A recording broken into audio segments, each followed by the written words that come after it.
नाम है आप सभी को जिन्होंने हमारे चैनल को सब्सक्राइब और शेयर किया। आज हम बात करने जा रहे हैं कि भारत में शैक्षिक दर क्या थी अंग्रेजों से पहले और आज के सबसे ज्यादा शिक्षित होने का दावा करने वाले अंग्रेजों और भारत के सेकुलर बुद्धिजीवियों के बारे में। जिस समय इंग्लैंड में पहला स्कूल 1811 ईस्वी में खुला, उस समय भारत में गुरुकुलों की संख्या 7,32,000 थी। तो आखिर ये गुरुकुल कहाँ और कब बंद हो गए?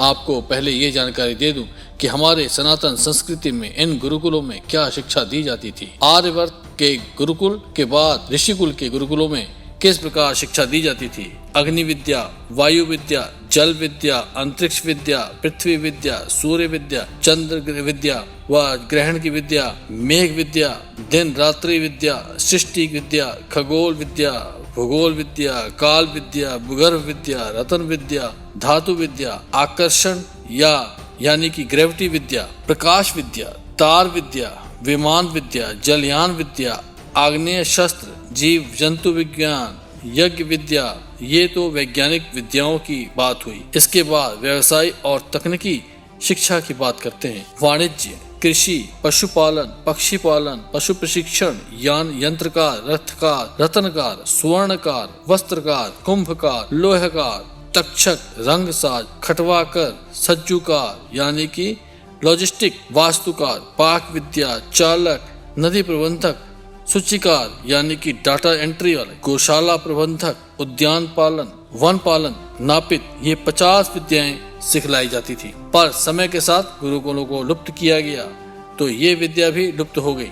भारत में गुरुकुलों को खत्म करने के लिए लॉर्ड मैकाले ने ड्राफ्टिंग की और 1858 में इंडियन एजुकेशन एक्ट बनाया और भारत में शिक्षा व्यवस्था का सर्वेक्षण कराया था। अंग्रेजों के 2 अधिकारी थे, G.W. लुथर और दूसरा था थॉमस मुनरो। दोनों ने अलग अलग इलाकों का अलग अलग समय सर्वे किया था। लुथर ने, जिसने कि उत्तर भारत का सर्वे किया था, उसने लिखा था कि यहाँ 97% साक्षरता है, और मुनरो, जिसने दक्षिण भारत का सर्वे किया था, उसने लिखा यहाँ तो 100% साक्षरता है।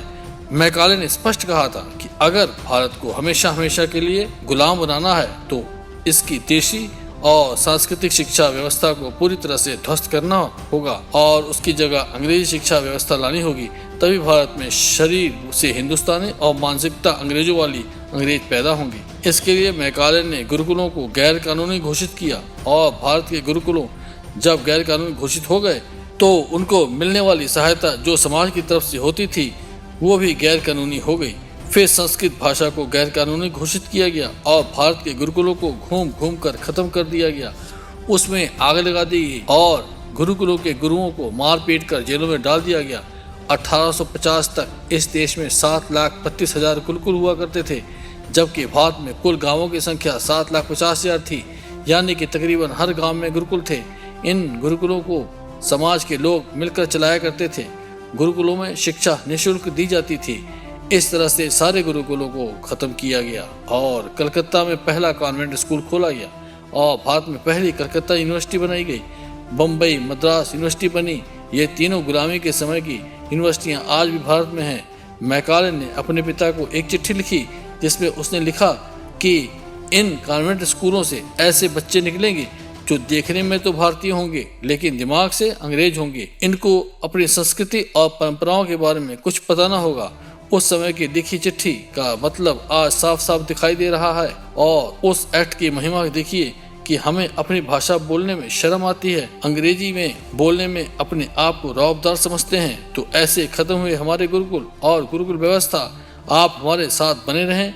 इसके लिए आपका धन्यवाद व नमस्कार।